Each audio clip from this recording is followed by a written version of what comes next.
no ó máa ní tìmọ́tò ms baba kó gbogbo àwọn orúkọ yẹn sọ mí ní ẹ̀lẹ́yà kankan tó mi nígbà tí mo wo inú profile wọn I saw you there so ms baba ó yẹ kí ms baba ó ṣe kọ́ máa wà pẹ̀lú wambi so ikọ̀ tí èmi mọ̀ tí wọ́n ní Latif yẹn jẹ́ òun ni ẹrú aláàánú èmi dẹ̀ ti change ẹ̀ ó tó stage kan gbà tí mo wà ní school mo ní kó máa pè mí ní Yá Latif wọ́n pè mí ní Yá Latif fódìdí ọ̀sẹ̀ táàmù kan ṣùgbọ́n àti wọ́n dẹ̀ yarí pé èmi bá Ọlọ́run jẹ́ kinní kan mo yà gbé wọn lẹ̀ fún wọn mo ní kó máa pè mí lólúwa tóbi ó pè mí bẹ́ẹ̀ tó bẹ́ẹ̀ jẹ́ nìyẹn. kéde ó dáná lọ́wọ́ mi so bàbá ẹ̀ bá mọ́ tó àṣírí orúkọ ìfẹ́ mi o ẹrú aláàánú Razak náà ẹrú ọlọ́rọ̀ bàbá mi Razak ẹrú ọlọ́rọ̀ ni Razak wọ́n ṣe ẹrú máa ní ọ̀rọ̀ ni ẹrú máa ní property ẹrú olówó ni Razak ìgbọ́n tó bá ti ń gbé Razak báyìí ó wáyé wá ṣẹrú olówó ni ṣùgbọ́n náà you are not fan cherry na Latif yẹn Natif yìí ló jẹ́ kí n mú kọ ẹ lẹ̀ torí àwọn kan máa pe Natif àwọn Igbo Natif kí wọ́n máa wà lóṣòdì kí wọ́n máa lọ pe Natif kọ́ Addison Olúwa kí wọ́n tó mọ̀ pé. ok ma ẹ ṣe é kú ètò ẹja mi bọ̀ so nǹkan tẹ́ kọ̀ fẹ́ béèrè nìyẹn. bẹ́ẹ̀ ni nǹkan tí mo fẹ́ béèrè nìyẹn. ṣé mùsùlùmí ni Musulumi tẹ̀mí ò fún ṣáà bí Musulumi gbogbo ẹ̀sìn lèmi ṣe. kò sí wàhálà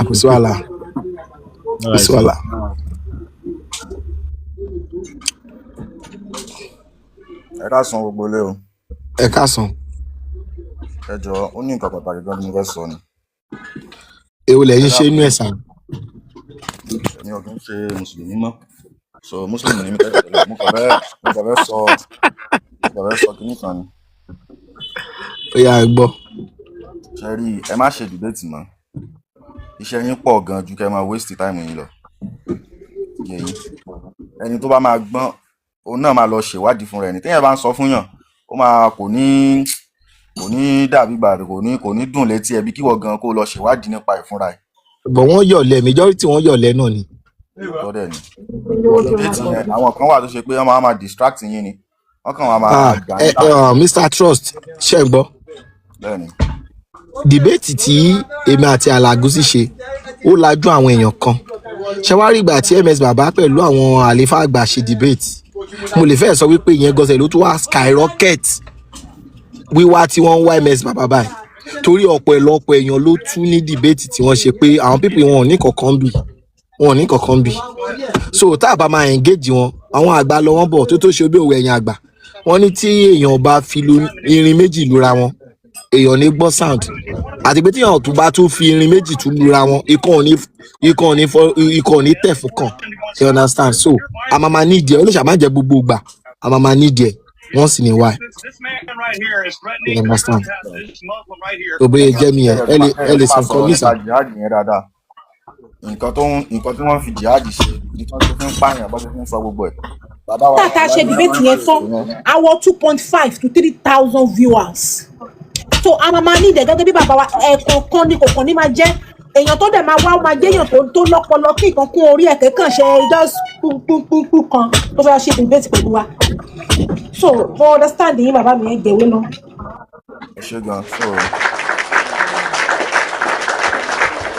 láwọn pẹ̀lú ní o. àmì àṣẹ Ìdùmarè so owó lẹwà. mo kí gbogbo lé o bàbá mi àtàwọn ìyá mi mo kí gbogbo lé o. gbogbo lé ń kí. ọmọ Yorùbá lè ní o ọmọ Yorùbá tàtà lè ní o ní ṣe ẹlẹ́bọ Saudi. so ṣe rí ọ̀rọ̀ àwọn pípù yìí ọ̀rọ̀ wọn ju owó lọ owó kọ́ làwọn pípù yìí níbi. àwọn pípù yìí wọ́n ní àjẹ́dà. ó fọ́ọ̀mù gan ọlọ́run mi nípa ó fọ́ọ̀mù gan. wọ́n mi sọ yìí òun ló mọ̀ fọ́ọ̀mù kó mo sọ ó lọ́mọ yẹn fọ́ọ̀mù. so nǹkan tí mo ń try sọ ni pé àwọn pípù yìí àwọn Fúlàní yìí wọ́n ní àjẹ́dà gan. àjẹ́dà yẹn dẹ̀ strong gan wọ́n fẹ́ gba èdè wa wọ́n fẹ́ gborúkọ wa kọ́balẹ̀ kó wa lẹ́rù ni so àwa là nígbà báyìí a gbọ́dọ̀ máa take it serious but nísìnyí a kàn ń sọ bí eré a máa take it serious ni ọmọ Yorùbá tó bá ti rí tó bá ti lọ ń ju orúkọ tó yẹ kó jẹ ẹ jẹ́ ká máa jẹ́ kó mọ̀ bàbá tẹ̀lé ná ẹ jẹ́ ká máa bú ẹ jẹ́ ká máa ṣépè fún wọn because wọ́n da ilẹ̀ Yorùbá ni tó bá ti dalẹ̀ ó ti dalẹ̀ gbogbo wa ni gọ́sítọ́ ọmọ àrùpá àwọn kó bára wọn ni bọ̀tọ́ ń kó bá gbogbo wa ni kò sí báyìí fẹ́ ṣe tá a bá ti lo èdè Yorùbá nínú ayé yìí second la máa gbé a lè gbé first láíláí kí ló dé ká máa ṣẹ́rù ràn mí ni gbogbo ọ̀rọ̀ tó máa lọ síwájú ní ayé yìí wọ́n gbọ́dọ̀ ní èdè wọn àti spirituality wọn their name is connected to the land nígbà tó bá ti sọ English lórí ilẹ̀ Yorùbá lórí ilẹ̀ àwọn olúmọlẹ̀ à ń sọ English à ń sọ Arab ńbẹ̀ àwọn aláṣẹ ní ìlọsíwájú àwọn bíbí dẹ̀ mọ gbókínì yìí nítorí ṣe ń tàbùkù bá èdè wa nìyẹn èdè wa dẹ̀ lọ́lá jùlọ ní gbogbo àgbáyé so àwọn pípọ̀ yà gbọ́dọ̀ máa take care fún wọn ọmọ Yorùbá tó bá fi àgàgà wọn tọ́kọ́ ń wọlé tọ́ láwọn ṣe ń ṣe Muslim wọn ò function lè kórí burúkú yín bá ti wá fi Muslim ò sílẹ̀ tó bá ti fi Muslim lẹ̀ Fúlàní yẹn a máa pẹ́ Fúlàní ìyá wọn máa làgò mọ́ wọn lórí ni because ọ̀rọ̀ àǹkù yìí ti ju pé káàkiri máa sọ pé kékeré ká máa ṣépè fún wọn ká máa jẹ́ kọ́ mọ̀ ọ̀ lè wá sọ wá dẹ́rù ò lè wá sọ wá dẹ́rù lórí ilẹ̀ wa ẹ tó gan. Muslim ò sílẹ̀ tó bá ti fi Muslim lẹ̀ Fúlàní yẹn kí gbogbo lélẹ̀ kan sí ẹjọ́ ní sùúrù ẹ̀yin mo fẹ́ sọ kankan akéde mo mọ̀ pé ẹ̀yin ti reply tí nípa ọ̀rọ̀ kíkìpá ẹ̀yin ọkùnrin ṣe àárí fídíò yín ta o fídíò àwọn obìnrin ni mò ń rí ń ta o ẹ̀yin bàbá wa ẹ̀yin ọkùnrin reply kíkìpá o gbogbo voice note tó ń gbogbo fídíò gbogbo voice note tó ń lọ àwọn obìnrin ló ń ṣe voice note o reply kíkìpá ẹ̀yin ọkùnrin tẹ̀dẹ̀ sọ fún wa wípé ẹ ń tẹ̀lé wa ń tẹ̀lé yín reply bọ̀bọ̀ yẹn o ẹ̀yin ọkùnrin àárí mi gbogbo fídíò àwọn tó ń ṣe tó ń reply pátápátá tí mo post obìnrin ní gbogbo wọn ẹ̀yin bàbá wa ẹ̀yin náà gbóhùn sókè náà ẹ̀yin náà gbóhùn sókè náà akéde ti ṣe ẹ̀yin ọkùnrin náà ẹ̀yin náà ṣe fídíò ẹ fi ọrùn yín hàn afẹ́gbé jáde ẹ fi ọrùn yín hàn ẹ̀yin náà ṣe bó tẹ̀ ṣe 2 minute video bó tẹ̀ ṣe 10 seconds ẹ̀yin ọkùnrin ẹ̀yin náà máa sọ̀rọ̀ náà ẹ má dá wa dá náà ẹ̀yin náà máa ṣe fídíò ẹ jẹ́ ká reply oníkejì kan lójú màálù mẹ́rìndínlógún yìí ẹ̀yin náà bá wa ṣe fídíò kódà bó jẹ́ 30 seconds lágbára ẹ gbé fi ìhónú ẹ wọ̀ pé n tó sọ yẹn dùn ẹ́ ká post ẹ̀ kí kíní yẹn lọ fà ẹ má bá wa ṣe fídíò ẹ má jẹ́ ká máa reply àwọn ẹranko wọ̀nyí náà. ancestor ṣẹ́rí majority àwọn tó tẹ̀ jẹ́ pé àjọ wà ní péjì kan náà bóyá àyà àwọn ẹlòmíín já ni o bóyá àti fi ẹ̀hónú wọn wọ̀n ni o bóyá torí wọn ní fanbase tó pọ̀ ni o wẹ̀mí mọ̀ wípé kò séèyàn tó bá ṣe fídíò lórí fídíò bẹ́ẹ̀ yẹn tèmi personally tí mi ò ní repost tèmi náà dẹ̀ mọ̀ pé ẹ̀yin máa repost. akéde gbogbo àwọn tó ṣe fídíò ní mo repost mi mo ní ti táwọn ọkùnrin wa àwọn ṣẹ́ni pé mo sọ̀rọ̀ kan lẹ́ẹ̀kan mo láwọn tó tí ì ṣe kókó náà fi ń jókùnrin tó jẹ́ pé àtẹnu àti gbogbo ara wọn nìkan la fi mọ̀ wọn lókùnrin kì í ṣe fídíò kì í reply kan máa wá sókè ẹ máa sọ̀rọ̀ ní one of the things tó yẹ kẹ́ máa fi ṣe kẹ́ máa fi ran movement lọ́wọ́ kì í ṣe irú oníkìjì páyẹ mo expect kí gbogbo wa ká ṣe fídíò bíi 200 àbí mo parọ́ akéde kí gbogbo wa ṣe fídíò bíi 200 kí kátàgì oníkìjì pa ká jẹ́ kó trend ẹ kàn máa wá sókè ẹ máa sọ̀rọ̀ ẹ lè ṣe kẹ́ take time yín kẹ́ ṣe fídíò 2 minutes 1 minute ká fi ọ̀nà yín wọ̀n pé ọ̀rọ̀ tó sọ yẹn ó bí yín nínú kó má sọ̀rọ̀ ẹ̀ mọ́. bẹ́ẹ̀ni kò sí ọgbọ́n kó má àwọn ọba kékeré yẹn ẹ máa gbọ́dọ̀ sọ. ẹ táàgì wa máa repost ẹ táàgì wa tẹ bá ti ṣe fídíò yẹn ẹ táàgì wa jẹ́ kí gbogbo wíìkì yìí ó yẹ ká máa fi hàn àwọn ní kí fídíò máa lọ síbi 500 to 1000 káwọn bá rí ẹ̀yin èèyàn rí ó yẹ kí fídíò máa fly ní everywhere ó yẹ kí fídíò yẹn máa fly ní káàmà kí gbogbo ọmọ Yorùbá kẹ́ máa fi hàn yín mọ̀ pé ọ̀rọ̀ yìí ọ̀rọ̀ rádaràda ni kò yẹ kó máa tẹnu wa jáde ẹ lè ṣe ẹ máa wá sórí TikTok ẹ lè sacrifice time yín kankan kó tẹ ṣe 5 minutes encourage wa ẹ̀yin ọkùnrin mi gbádùn ìyá tóbìnrin náà kó ṣe gbogbo àwọn ọkùnrin nìkan dò àtàwọn ìyá wa náà ẹ jọ̀ọ́ ọ̀nà tá a lè fi support MS náà lélẹ̀ táwa náà lè fi ṣe kankan ẹ ṣe fídíò lórí oníkíkìpá ẹ reply ẹ jẹ́ ká post ẹ jẹ́ kó trend ọ̀rọ̀ tó sọ yẹn àṣìsọ ọ̀rọ̀ gbáà ló sọ jáde lẹ́nu yẹn kó má try ẹ̀ mọ́. ẹ ṣeun bí bàbá wa gbọ́n sọ. ẹ ṣeun ẹ má bínú Albashiru kílẹ̀ ní fún wa.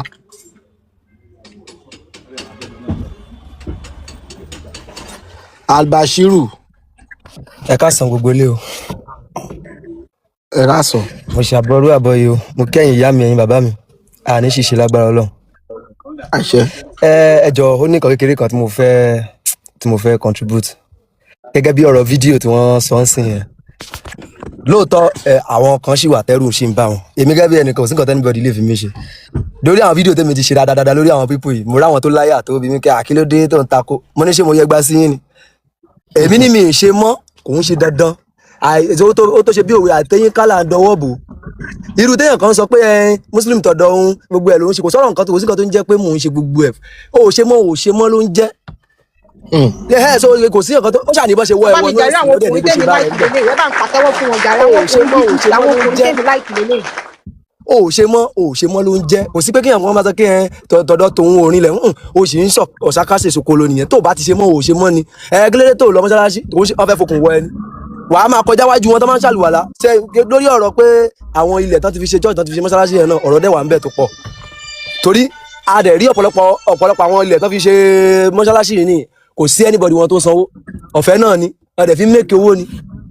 so tó ní kálukú bá ti dìde tá ti bẹ̀rẹ̀ láti bẹ̀ ilé tó máa fi ṣe poultry ń bẹ̀ ilé tó máa padà sọ di tailoring shop ń bẹ̀ ilé tó máa padà sọ di tó máa anything ló lè fi lẹ̀ ṣe ẹ bá ti sọ pé ẹ ti tà. fún àǹfààní ẹ̀ tẹ́ ń wá fídíò yẹn ó wà lórí péjì mi èmi máa ń dìde máa ń ṣe nǹkan bẹ́ẹ̀ tó yẹ pé máa jẹ́ kí fídíò yẹn kọ́kọ́ play so ibi tí àáfàá yẹn ti sọ̀rọ̀ ẹ lè crop bẹ́ẹ̀ jáde kẹsàn-án kẹ delete ibi tẹ́mi ti sọ̀rọ̀. bẹ́ẹ̀ni so gbogbo kan tá à ń sọ nìyẹn gbogbo tá à dẹ̀ ń sọ yìí ọ̀pọ̀lọpọ̀ ló mọ òtítọ́ bọ̀ ẹ̀rù ń ba ọ̀pọ̀lọpọ̀ ẹlòmíì pé kìíní kò sí kan tẹ́nibọ̀dì lè fi yín ṣe tó bá lóò ṣe nǹkan mọ́ ò ṣe mọ́ ni ìwọ tó bá fọlọ́pàá mú ṣáà try ṣe fídíò kọjá káwọn èèyàn mọ̀ pé bí báyìí ló wà kọ́ wá sọ pé ṣèbíyàn kan ni wọ́n fẹ́ jálẹ̀kùn mọ́ lórí àbí kankan tó dẹ̀ sáré ṣe fídíò wọ́n bá fídíò yẹn ń sìn ó máa help ẹ̀ kò sí kan tẹ́nibọ̀dì fẹ́ fihàn kan wọ́n máa fẹ́ dúnkokò mọ́yàn wọ́n máa fẹ́ halẹ̀ ìyẹn náà ìwọ náà wàá dúró tán ni kò sí kan tó fẹ́ fi ẹ́ ṣe kò ń ṣe dandan ẹ lè wá láti ìlú mi kẹ gbé àṣà mi wá ẹ̀sìn mi yes sir máa sọ kíní kan fún yín lọ́sàn-án yìí tí mo fi like àwọn China nìyẹn wọn gba ìgbàkúgbà ṣe rí àṣà wọn èdè wọn gbogbo ẹ wo ibi tán wà ẹ wo ibi táwa wà tán bá ṣe rédíò lásán wọn máa make sure pé ó ń sọ èdè wọn máa jẹ́ kẹ́ ẹ mọ̀ pé China náà ti ṣe kíní wọn máa jẹ́ kẹ́ ẹ mọ̀ wọn fi nǹkan wọn ṣeré àwa dẹ̀ gbé nǹkan oníkan àdẹ̀ gbé sórí gbogbo àrà tá à ń dá bíbá gbogbo àrà láti nǹkan dídò sí gbogbo àrà tán ń ṣe ń bí ẹ hàn lè ṣe Mẹ́kà ẹ lè fẹ́ ọmọ Saudi kí lóde tó ju yín wàhálà àwọn Lárúbáwá ò nígbà kẹfẹ́ ọmọ wọn níwà gidi àwọn ọmọ wa tó lọ sọmọ ọ̀dọ́ ń bẹ ìyànà fi ń jẹ wọn kí wá lẹ tún fẹ́ so kí wá dé tá àwa ronú ọdẹ mò ń tọrọ ọbọ àti bóyá àjẹkújẹ ni ká pè àti sọ̀rọ̀ yẹn ni problem ìmí inú wọn mo rí nǹkan tó ń sọ pé ó pé òun ayé yà máa parẹ́ ni kàkà tó wọn máa fi Islam ayé ṣe máa parẹ́ for what ìwọ ló máa kú ni kò ṣe pé ayé máa parẹ́ torí kankan so gbogbo àwọn kinní wọn yẹn tó bá ti tásìkò àti ṣu lọ́ máa là tó bá ti tásìkò àti ṣu ó dẹ̀ ti ń là already ọlọ́run àjẹ kò ní jẹ́ kó ọlọ́run níjó bàjẹ́ fún ms lágbára ọlọ́run pẹ̀lú gbogbo wa tá à ń dìde yìí náà gbogbo kìíní àjọ níṣẹ́ tá a máa ṣe ní kò ṣeṣẹ́ èèyàn kan tó bá ti yáǹsì agbára tí wọ́n gan òní káwá gára gan òtí ẹ̀ka mọ́ already ló fi di pé wọ́n ń sá kiri ẹ máa rí pé kò sí anybody wọn tó fẹ́ ṣe wá sí nsìn wọ́n sì máa tán bá ti mẹ́nu dé ọ̀rọ̀ ms wọn ti ṣe wá sí ẹ máa ti mọ̀ pé ó ti ń kàn wọ́n lójú egbò nìyẹn so kò dẹ̀ sí kan tó fẹ́ ṣe sí no going back ilẹ̀ Yorùbá yìí a máa gbà padà dandan kọ́ àwọn kan tán ní kí ni káwọn lọ máa ṣe tá a bá ṣe Islam mọ́ dandan kọ́ tó o bá ṣẹ̀sìn kò sẹ́ni tó fẹ́ mú ẹ sí tó o bá ṣẹ̀sìn kankan gan jí kó bá láwọn sọ̀rọ̀ nù ilé ẹ kò sẹ́ni tó fẹ́ mú ẹ sí bọ̀ kán wá torí ẹ̀sìn kankan wá dorí wa kodò kán wá báyé wa jẹ́ finally ṣé ogun adé máa lajúlẹ̀ ní àtẹ̀gbọ́ pàwọn bàbá wa ojú wọn dí mo mọ̀ kán tójú mi rí nínú ilé mùsùlùmí tí mo gbé dàgbà wọn ní ìwà ẹyọkan wọn ní ìwà ọmọlúwàbí ẹyọkan báyìí tọmọ wọn obìnrin bá lọ fẹ́ ẹlẹ́sìn míì wọn máa gbógun tì ní títí wọn fi kó lé ọkọ yẹn bọ̀ tọmọ wọn ọkùnrin tó bá lọ fẹ́ ẹ̀sìn míì wá sínú Islam wọn á wẹ́kọ̀mù ẹ̀ ok ṣé gbogbo ala wa go gbogbo ala máa sùn síbi kan náà tá a máa kọrí síbi kan náà ni ẹ wo kò ní bàjẹ́ fún alágbára Ọlọ́run no going back Ọlọ́run bá wa ṣe dáadáa.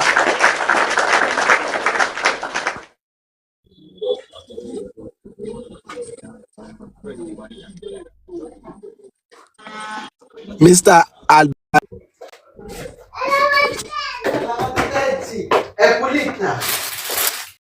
So ó tójọ́ mẹ́ta tí mo ti ń tẹ̀lé programu yìí and I'm one of ms baba follower ẹ má bínú pé àkáǹtì ìyàwó mi ni mò ń lò mo ní little issue pẹ̀lú fóònù ti tèmi and ibi tẹ́mi ti wá lọ́tún lósì mi ní mother side father side ilé eléégún ni eégún ńlá dẹ̀ ni kò ń ṣe àwọn eégún pé àwọn eégún tó yẹ pé à ń gbé tọ́ máa ń gbé kẹ́yìn tọ́ bá ní àwọn eégún kan tọ́ máa ń gbé kẹ́yìn nínú ìlú èmi jẹ́ ọmọ Ọ̀ṣun state but I was born and brought up in Lagos Island but àwọn nǹkan tí mo ti experience láti ìgbà kékeré nípa religion mo ti go left mo ti go right mo ti lọ so many places mo ti lọ sí church oríṣiríṣi tí mo dẹ̀ ń rí pé mo ti lọ sí church oríṣiríṣi including bóyá Winners Chapel ní o Deeper Life Bible Church Redeem gbogbo àwọn camp wọn gan ní church tí máa ń lọ right from day one because mo máa ń láwọn program mo mọ date àwọn program actual tó máa ń ṣe so nǹkan tí mo kàn rí ni pé nígbà tó wá tó kù lẹ́nujọ́ mẹ́ta tó wá dà pé bóyá pé bíi like 25 years ago tí mo á wò pé ẹ̀sìn tí mo bá ń lé àwọn mùsùlùmí wọ́n lòdì sí ẹmọ based on pé àwa náà àfi bẹ́ẹ̀ fi gbogbo ara sí láti day one I believe pé àwọn bàbá tí wọ́n ṣe adáhunṣe yẹn náà gbà tó yá tí wọ́n convince wọ́n padà ṣe mùsùlùmí but bàbá ẹni tó jẹ́ ìyá tèmi ìyẹn bó ṣe ń ṣe mùsùlùmí ẹ̀tọ́ kò fi adáhunṣe tó ń ṣe lẹ̀ so mo á rí i pé ó dà pé kinní ti ń look convincing báwo ni conjunction ẹ ṣe fẹ́ work èmi kàn wò pé ó dà pé jẹ́ kí n fi ẹ̀sìn méjèèjì yẹn lẹ̀ òun ló jẹ́ kí mi tún wà ní side Christian for a while kó tó wá di pé mo tún wà pẹ̀lú Christian náà mo tún ṣe Christian religion for so many years mo tún wá rí i pé báwo ni àwọn eléyìí náà tún ṣe ń ṣe mo á rò pé ó dà pé Muslim yẹn ni màá padà ṣe mo ṣáà tún padà ṣe kí ni mo tún padà di mùsùlùmí certain time like 25 years back now tí mo ti ń kírun yes so recently mo wá observe àwọn nǹkan kankan tipẹ́tipẹ́ mo tẹ̀ tí ń observe àwọn nǹkan kankan nípa ẹ̀sìn but mo kàn máa ń déyàn kan tó yẹ pé mo máa ń like láti take note gbogbo àwọn nǹkan tí bá wà into bóyá tí bá ń ṣe nǹkan normally náà pé má tiẹ̀ jẹ́ nǹkan ẹ̀sìn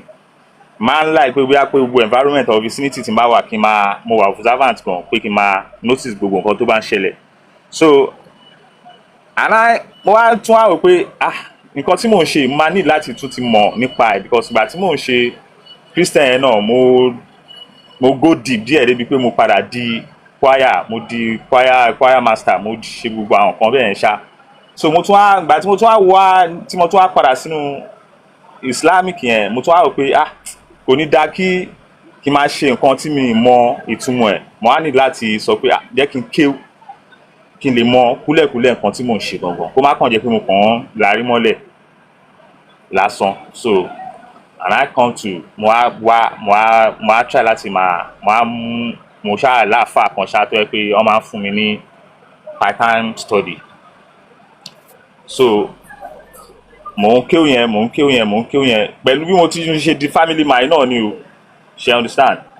mo dẹ̀ ń ṣẹ̀sìn lọ bí mo ń ṣẹ̀sìn yẹn náà lọ mo á tún wá rí i pé ìgbà tó ṣáà tó stage kan ṣá because ó possible kò yẹ pé ọ̀rọ̀ tí mò ń sọ yìí ó possible kò yẹ pé àáfàá mi náà ó lè wà online àbí kan náà one of àwọn ọmọ ilé kéwú wọ́n lè wà online ọ̀ kó jẹ́ ó lè já àwọn ọmọ ilé kéwú ọ̀ kó jẹ́ ẹni tó ṣàmọ̀ mi dáadáa ṣá tán dẹ̀ mọ picture tó wà lórí screen so ẹ má kàná ẹ gbóhùn sókè ẹ má kàná. so kàná báwo èmi ò kàná ibi sí mọ̀ nǹkan tẹ́mi kàn try láti figure out ní pé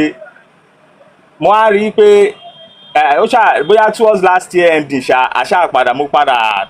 àfáà mi ṣàpadà pè mí pé ó yá ká ṣe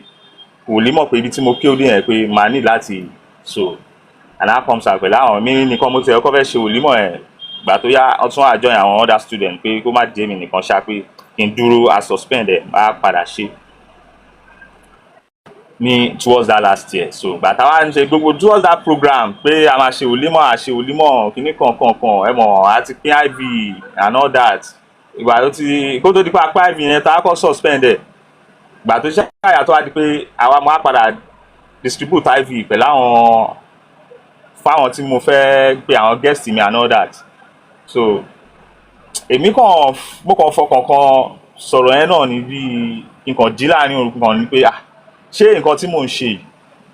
ẹ mọ̀ mo kàn ní mo mọ̀ nǹkan tó kàn gbé wá sí mi lọ́kàn pé ok Ọlọ́run kó tó di pé mo fẹ́ máa lọ fà nínú kinní náà pé ẹlẹ́dàá báwo ni ó ṣe ń lọ ṣé kinní tí mò ń ṣe yìí because èmi fẹ́ ṣe níṣe pé kí n go very deep but ṣé nǹkan tí mo fẹ́ ṣe yìí o ẹ̀rẹ̀ mọ̀ pé tó bá ti ń di stage pé bóyá èèyàn kàké èèyàn ṣe wòlímọ̀ kínní èèyàn ṣe wòlímọ̀ kejì ẹ̀ mọ́rọ̀ àwọn kan bẹ́ẹ̀ ó máa di pé bóyá pé wọ́n á máa fẹ́ máa fi orúkọ àáfàá kan pè ẹ́ àbí kán máa ṣe understand wọ́n máa ń ṣe yẹn so má wọ́n máa fún yín ní title. wọ́n máa fẹ́ fún yàn ní title yes so mo á rò pé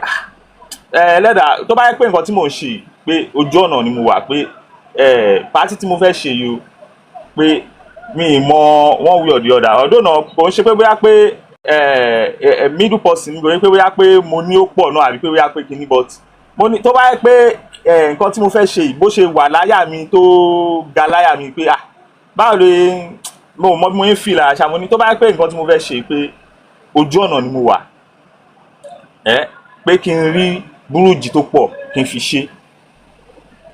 pé but tí ó bá jẹ́ ojú ọ̀nà ni mo wà pé kò ń ṣe pé bóyá kójú tì mí jọ yẹn but kó má kí n rí pé kíní yẹn pé ó hard fún mi láti ṣe but mo á later realize pé nǹkan àdúrà tí mo á ṣe yẹn mi lè sọ pé bóyá ó gbà àbí kò gbà bọ́kàn mú kan rí pé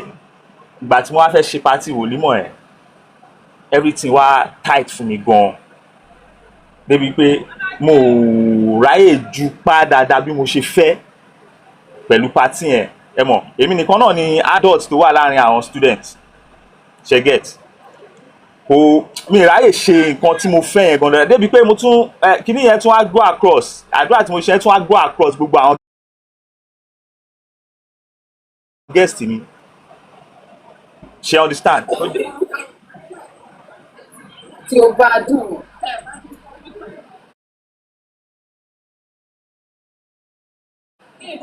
ó má jẹ́ wípé nǹkan burúkú ló máa ṣẹlẹ̀ sí yín o but kí ọdún yìí ò ẹ má tiẹ̀ rí ṣe kò ṣe wípé kí owó má tàn kówó lọ kúrò lọ́wọ́ yín ó ti yẹn bá ti là. ok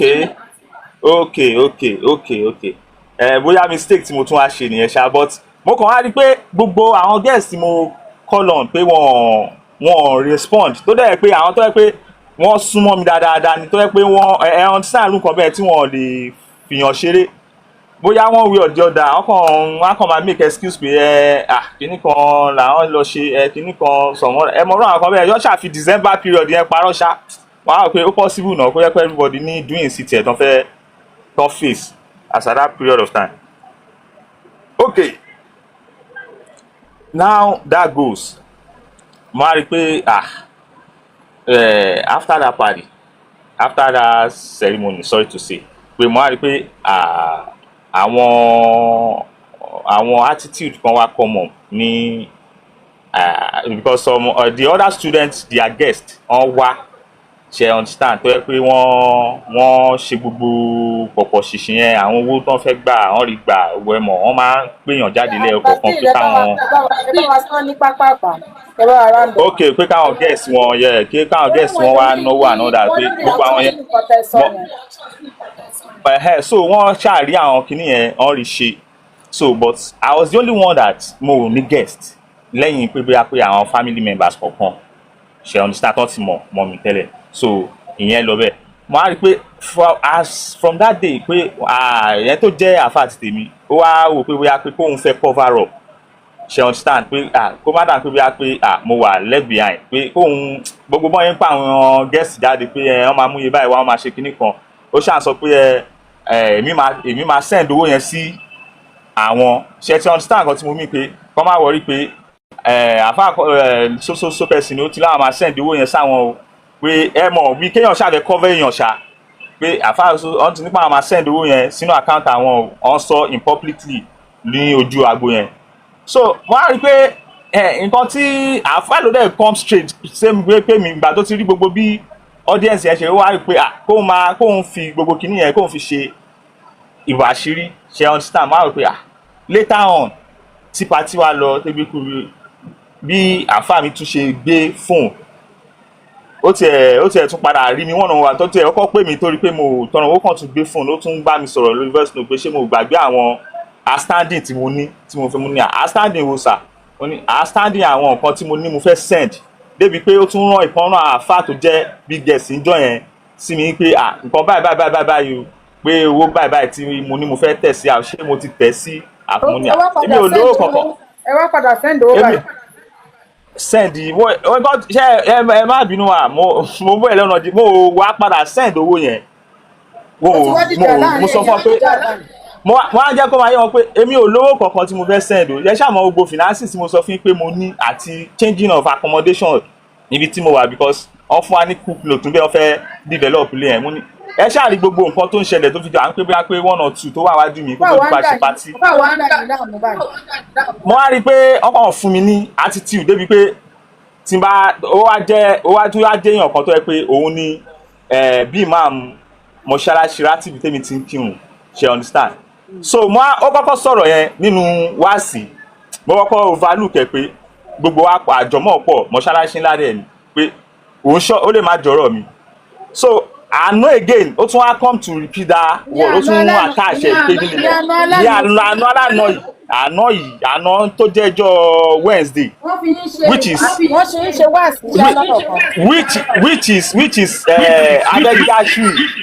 afẹ́kíáṣì mo á rò pé kí ni àfáà mi ìbàdí pé lérí tí wọ́n lé ka níjọ́ ó tiẹ̀ tún wá mẹ́nubà gangan pé níjọ́ wòlímọ̀ wa nǹkan kankan báyìí tó ṣẹlẹ̀ pé even though àwọn tán lérí tán lé ka àwọn táwọn ti rò pé wọ́n lè tanná pé kinní kankan ó wá sọ̀rọ̀ yẹn tán ó wá ṣe bí ẹni pé bóyá òun nawọ́ sí side ibi tí mo rẹ̀ mọ̀ àwọn jọ̀mọ́ kan wọ́n máa wà ní tó bá kọ́ dé mọ́ṣáláṣí jọ̀mọ́ wájú ti mọ̀ rú àwọn kan bẹ́ẹ̀ so ó wá ṣe débi pé ó wá nawọ́ sí side ọ̀dọ̀ mi wà àwọn ọmọléèké ń gba wáàsí lẹ́nu ẹ̀ o ṣe get nǹkan tí mo mean so àwọn ọmọléèké yẹn náà dẹ̀ rí tán wà ní ẹ̀yìn tán gba wáàsí wọ́n mọ ẹni tó ń bá wí ṣé mo rú àwọn kan bẹ́ẹ̀ mo á ń rò ṣe bí mo yẹ wà mo wà nú àwẹ̀ o ṣe get mo wà nú àwẹ̀ so mo á ń ro àwọn ọ̀rọ̀ yẹn láti àná pé ṣé àfáì tí ó rí mi tán tó dẹ̀ pé ó mọ bó ṣe ń lọ fún mi tó bá ṣe àádá pé bóyá pé mo tẹ̀ wá lówó yẹn gan-an mo ò fẹ́ tẹ owó yẹn fún tá a dẹ̀ ti jọ sọ pé kó fi bòmí láṣìírí pé ṣó yẹ kó máa béèrè irú owó bẹ́ẹ̀ lọ́wọ́ mi ṣé mọ̀ kíní ẹ̀ wá jẹ́ bóyá jẹ́ ó jẹ́ kí n wà pissed pé ṣé ṣẹ́sìn náà lè ṣá ṣe mọ orú nǹkan bẹ́ẹ̀ pé àwọn nǹkan tí mo tẹ̀ tí ń rò sẹ́yìn ẹ understand mo kàn tiẹ̀ wá gbé sẹ́gbẹ̀ẹ́ kan mo wá ń fẹ́ focus ó wá ń ṣe mí bí ẹni pé kí n confront ẹ̀ bó ṣe ń ṣe mí gangan nìyẹn mo wà ẹ mọ orú nǹkan bẹ́ẹ̀ but mo á rò pé ẹ mọ̀ ó ti tọ́jọ́ mẹ́ta tí mo ti máa ń bá ms bàbá sọ̀rọ̀ ṣé débi pé mo chat wọn pẹ̀lú àkáǹtì ìyàwó mi pé kọjọ later I knew that mo rí pé ó dà pé wọn sí ní town pé wọn wà up town ni pé wọn sí Nàìjíríà. ẹ má bínú ẹni àgbà ṣe ẹ jọ ẹni sùúrù àgbàlagbà ní kí ló dé tẹ ṣìṣe ń gbàwẹ̀. ẹ má wọrí gbogbo àwọn FMT tó sì dé wa náà back in the days náà ló sì ń germinate nínú. ẹni tí mi sọ peace of mind. ok. tọ́lọ́dọ̀ yín ẹ mute. ok. ẹ tẹ gbohùngbohùn yín kẹ mute ó ti dà bẹ́ẹ̀. I think have I done that? ẹ ti mute báyẹn ẹ má tún tẹ̀lé lẹ́ẹ̀kejì nǹkan like this. ẹ ti ṣe nǹkan yín báyìí ẹ tẹ̀lé nǹkan sí ó ti dà bẹ́ẹ̀ ẹ má ṣì mọ́ ẹ fílẹ̀ bẹ́ẹ̀. ṣe rí bàbá Albashir yìí mi ò mọ orúkọ Yorùbá yín o ẹ jẹ́ ẹni tí ara máa ń sọ fún ẹ dẹ̀ jẹ́ ẹni tó ní àṣẹ lẹ́nu àṣẹ yẹn òun ni ẹ fi ṣera yín torí tí bá sọ pé ọ̀tá yín mi ò rẹ́dí àti bá yín sòtọ́ ọ̀rọ̀ nìyẹn ẹ fi ṣera yín torí ọ̀rọ̀ mùsùlùmí ẹ fi ń sọ fún ẹlẹ́dàá yín wípé nǹkan tẹ fẹ́ ṣe tí ò bá kí ń ṣe ọ̀nà kó fi ìyà àìlílọ́wọ́ jẹ yín kẹ má rí bí yan fanda bó ṣe wù yín ó dẹ̀ fi hàn yín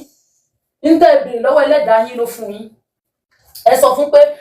kẹ má lè yan fanda níjọ́ yẹn kíkì níyẹn má kúnjú òṣùwọ̀n kó má kún tó ti tàwọn yòókù ẹ̀yin náà dẹ̀ rí ẹlẹ́dàá yín fún yín ní èsì ọ̀rọ̀ yín gangan ẹ dẹ̀ ṣe ń mọ̀mùlùmù ẹ ti bára yín jiyàn láti 25 years ago lẹ ti ń sọ pé ẹ ti ń bá àṣẹ tẹ ní gift tí ẹ ní látọ̀run wá tẹ́lòmíì ń ṣèwúre fún ẹ dẹ̀ ṣe ń merry go round náà ó dẹ̀ ti ń fún yín ní àpẹẹrẹ yẹn ó ti fi hàn yín pé kíní yìí kò ń ṣe tiẹ̀ o ìlànà tiẹ̀ kọ́ rèé o kíní yìí ò ń ṣe tiẹ̀ o kúrò ń bẹ̀ o ẹ dẹ̀ sì dúró ń bẹ̀ nígbà tá a wá bèèrè lọ yín nísìnyìí yes even the ẹlẹ́dàá works faster than thank you futuristics Your Eleda, he walk past the religion. Ẹlẹ́dàá yín ẹ ti bá sọ̀rọ̀ pé kíní yìí àpẹẹrẹ tí mo fẹ́ rí rèé. Ó dẹ̀ serve yín ní àpẹẹrẹ yẹn. Ó serve yín breakfast yín. Ẹ jẹ lẹ́yìn ìjọ yẹn. Ẹ tún sì wà ńbẹ̀. Ẹ tún wá di ẹni tí wọ́n wá ń lálàṣí yín. Àbí àlọ́ ṣe máa ń pè. Wọ́n ń bá yín wí láàárín àwọn Mùsùlùmí, àwọn ẹrú. Ẹ̀yin lè fi Ẹlẹ́dàá yín wọlẹ̀. Tó bá jẹ́ kẹ́lòmíì mọ bó ṣe tó spiritually gan lásán. Ó yẹ káwọn èèyàn wá máa dọ̀bálẹ̀ fún ni. Ẹ̀yin tẹ́yìn lè sọ wípé báyìí ni kò ṣe rí tó bá rí báyìí. That means if you are asking Ẹlẹ́dàá yín kẹ́ tó sùn pé Ẹlẹ́dàá mi mo fẹ́ mọ̀ nípa kíní. Ẹ ti mọra yín tẹ́lẹ̀, ẹ̀dẹ̀ tún ṣera yín. Ṣé wọ́n ní ẹni mọ ni ló ń ṣe ni? Àwọn tó mọ̀ yín ò ṣe yín, ẹ̀yin lẹ mọra yín, ẹ̀yin lẹ tún ṣera yín báyìí. It's self-inflicted. Thank you, Q. Now, you need to, he can't even make firm decision. He's being indecisive. Ẹ tún mọ̀lùmù ní nǹkan tí ẹ ti rí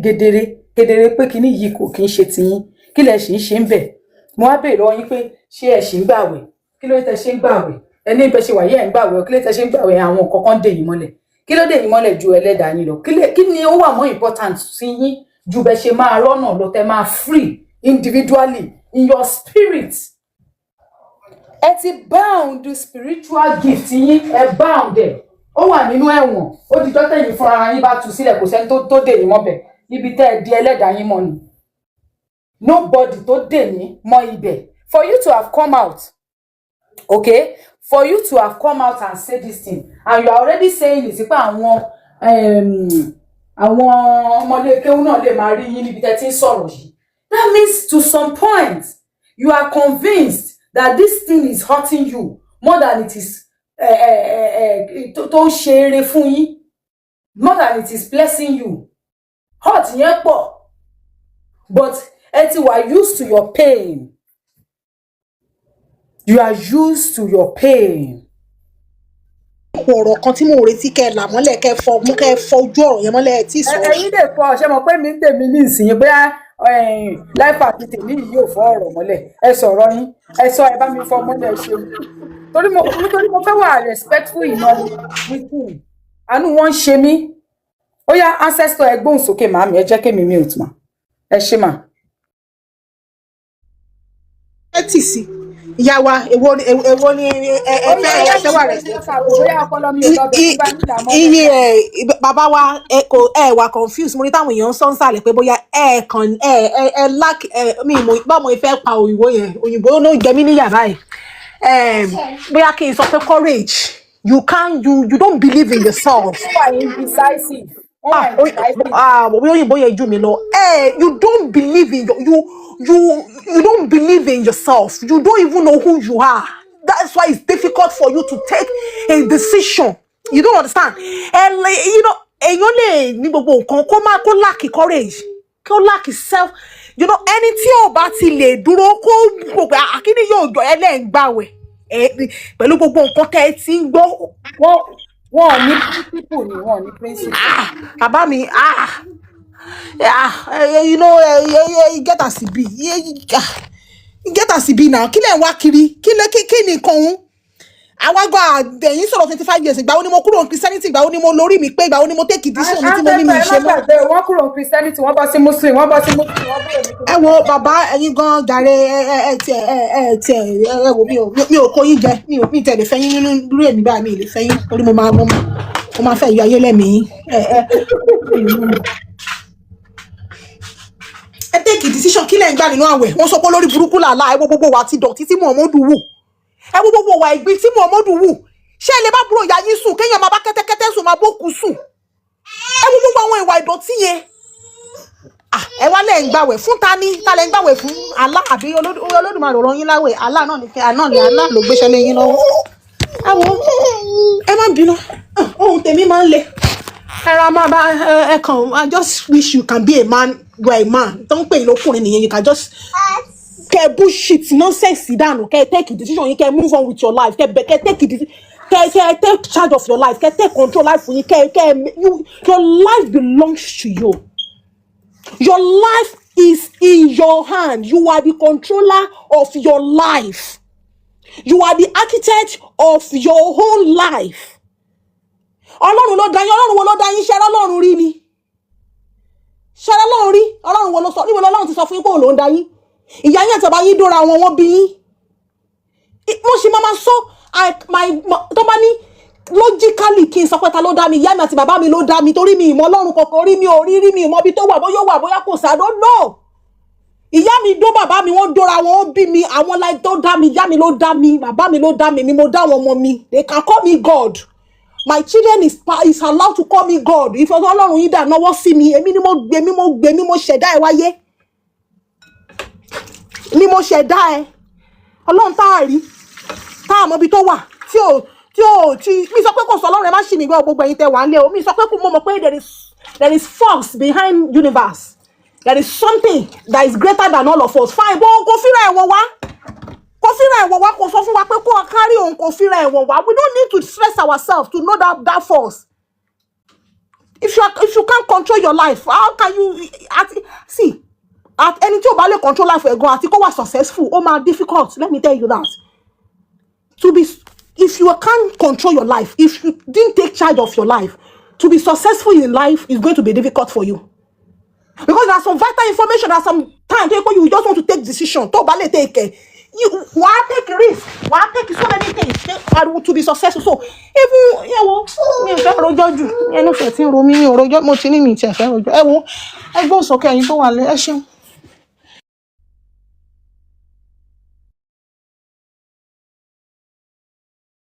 Mo kí gbogbo ilé lẹ́ẹ̀kan sí. Wa tó jẹ́ ọkùnrin ẹgbẹ́ wọn náà bá wọn sọ. Bàbá mi Albasi àbí kí lórúkọ wọn. Ẹ ṣí máìkì yín sọ. Ṣé wọ́n wà ń bẹ̀? Ṣé. Yeah, Ọláwálé lórúkọ mi sà. All right, bàbá mi Ọláwálé. Yeah. Mo kí yín dáadáa.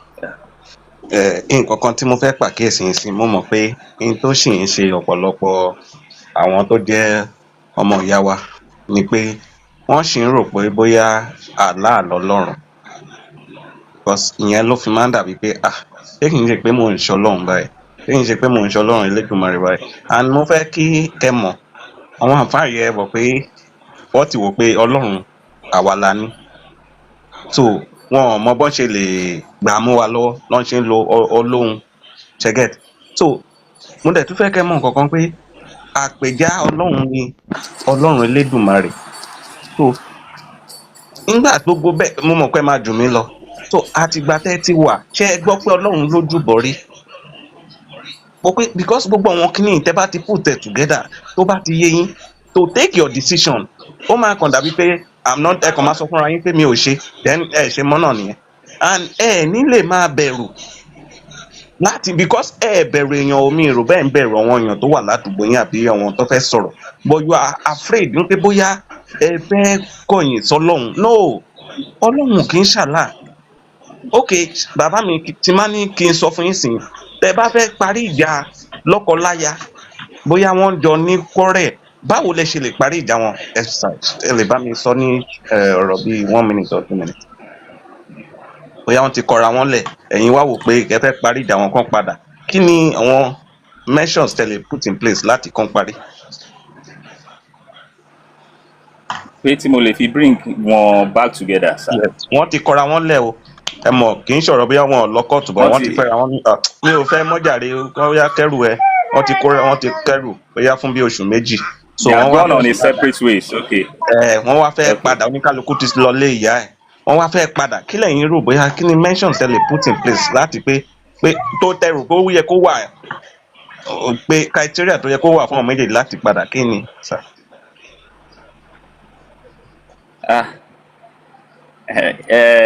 Ẹ ṣé gan sir. Gẹ́gẹ́ bí òye yín ni o. Okay. Bí níwọ̀nba òye tí mo ní ni pé èmi wò pé èèyàn lè kọ́kọ́ lọ sí tọ́n bá ti wà on a separate ways, èèyàn lè kọ́kọ́ lọ sí ilé ọkọ kéèyàn béèrè lọ́wọ́ ẹ̀ pé kí ni àwọn nǹkan tó rí, kéèyàn dẹ̀ lọ sí ọ̀dọ̀ ìyàwó náà kéèyàn béèrè lọ́wọ́ ẹ̀ pé kí ni ó rí tó fi sọ pé òun ò ṣe mọ́ àbí tí ọkọ ẹ̀ fi lé. So téèyàn bá gbọ́ tẹnu ọ̀tún téèyàn dẹ̀ tún gbọ́ tẹnu òsì so bóyá téèyàn gangan fúnra ẹ̀ bá wá sit back téèyàn bá dàrò fúnra èèyàn téèyàn rẹ́ni tó jẹ̀bi ọ̀rọ̀ pé bóyá kéèyàn lọ bá ẹni tó jẹ̀bi ọ̀rọ̀ kò ń ṣe pé bóyá èèyàn máa put ẹ̀ pé bóyá òun ló jẹ̀bi nǹkan tó tún wọn ká o. bàbá mi Yes sir. ẹ jẹ́ ẹ̀sán ṣètò n tó fàjà wọn ti rectify ẹ̀ wọ́n wá wò pé owó aṣáà ti bímọ kílá fún ẹwọ ẹ jẹ́ ká gbàgbé gbogbo yẹn misunderstanding ni tó máa ń wáyé ṣẹgẹ́tì so àwọn méjèèjì wọ́n wá fẹ́ padà wọn ò tí ì fẹ́ yàwó nǹkan náà ìyẹn náà tí ì fọkọ o kí lẹ́yìn rò bóyá mention wo lẹ́yìn rò bóyá ẹ lè put in place káwọn méjèèjì fi padà tó bá jẹ́ ìlẹ̀ fẹ́ dájọ́ yẹn. ok pé bí tọ́ bá ti decide fúnra wọn pé káwọn settle wọ́n fẹ́ padà bẹ́ẹ̀ ni wọ́n fẹ́ padà jọ lọ́kọláya káwọn fẹ́ padà. kí ni àwọn mention tẹ̀lé. ok ṣé tí téèyàn apart from pé bóyá èèyàn jẹ́ relative wọn sà. no ń pé ẹ̀yin bíi ká sọ pé bíi ládùúgbò bí àbí baálẹ̀ ẹ wá wò pé ẹ̀yin méjèèjì ti sọ pé ẹ fẹ́ fẹ́ra kí ni àwọn nǹkan tẹ̀lé sọ pé ok for example sin ìwọ tó bá ti wọlé ọkọ ẹ ò kì í ṣe pé kó wá máa ṣe kí ni gbogbo nǹkan tó ń fàjà yẹn àbí nǹkan kàbí kó tó wọlé ọkọ ẹ kọ́kọ́ lọ bá ìyá ọkọ ẹ kó lọ bẹ̀ wọ́n olùkọ́kọ́ lọ àbí kí lẹ́yìn rò pé ẹ lè put in place fún wọn láti lè padà àwọn. ẹ jẹ́ kí jù bẹ́ẹ̀ lọ because mi máa ń rí gbogbo ìjà tí ọkọ láya máa ń jà tó bá yẹ pé ilé tìfẹ́ ti wà tẹ́lẹ̀ èmi máa ń rí bí ìjà fẹ́ tó bá yẹ pé wọ́n ti involve pé bóyá wọ́n ti bímọ kínní wọ́n bímọ kejì fúnra wọn èmi rò pé kò sí mistake kankan tó jẹ́ kí àwọn méjèèjì wá pọ̀. ẹ jẹ́ wá ṣe báyìí bàbá ẹ jẹ́ wá ṣe báyìí ṣé tọ́wọ́n méjèèjì bá ti wò pé n tó ṣẹlẹ̀ náà misunderstanding ni ṣé wọ́n ní right láti padà sọ́dọ̀ ara wọn kọ́lẹ̀ tó máa gbé bí gẹ́gẹ́ bí ọkọ láya. ẹ sọ pé wọn tí ìkíní ò ti fẹ́ ìyàwó ìkejì rẹ̀ tí ìlọ́kàn bù mí. ìyàwó ò tí ì fọ́kọ ọkọ náà ò tí ì fẹ́ ìyàwó mi so wọ́n dẹ̀ ti agree láti padà kí ni ẹ̀rín rò bóyá ó tún lè dá wọn dúró. pé bóyá ó tún lè dá wọn dúró àbí. bẹ́ẹ̀ni kí lẹ́yìn rò bóyá ó tún lè dá wọn dúró. mi rò pé bóyá kí wọ́n put correction sí nǹkan tó kọ́kọ́ fàjà tí àwọn méjì fi depart. ṣé wọ́n lè fẹ́ra wọn padà gẹ́gẹ́ bí lọ́kọ-láya kán dẹ̀ máa gbégbé ẹ mọ̀ pé misunderstanding ló ṣẹlẹ̀ tẹ́lẹ̀ tán fi ní wo mi ò fẹ́ mọ́ kẹ́rù ẹ̀ kúrò nílé ṣé wọ́n lè padà kán di lọ́kọ-láya. nǹkan tí mò ń try láti figure out náà nìyẹn pé ṣé wọ́n lè fix misunderstanding yẹn kán tó padà. wọ́n ti tún ẹni tó ṣàṣìṣe ti mọ̀ pé nǹkan tóun ṣe ò dáa wọ́n ti reset yẹn. The question now is that ṣé wọ́n lè padà kán máa gbé bí lọ́kọ-láya. wọ́n ti agree pé nǹkan tó ṣe ń jọ ẹ̀wọ̀n pé kò dáa ìyàwó ti gbà ọkọ náà ti gbà pé wọn ò ní ṣe mistake bẹ́ẹ̀ mọ́ ṣé can they go back and be husband and wife again. bí mo ṣe rí pé ẹ ṣe combine ẹ is a thing tó yẹ pé wọ́n lè padà sá but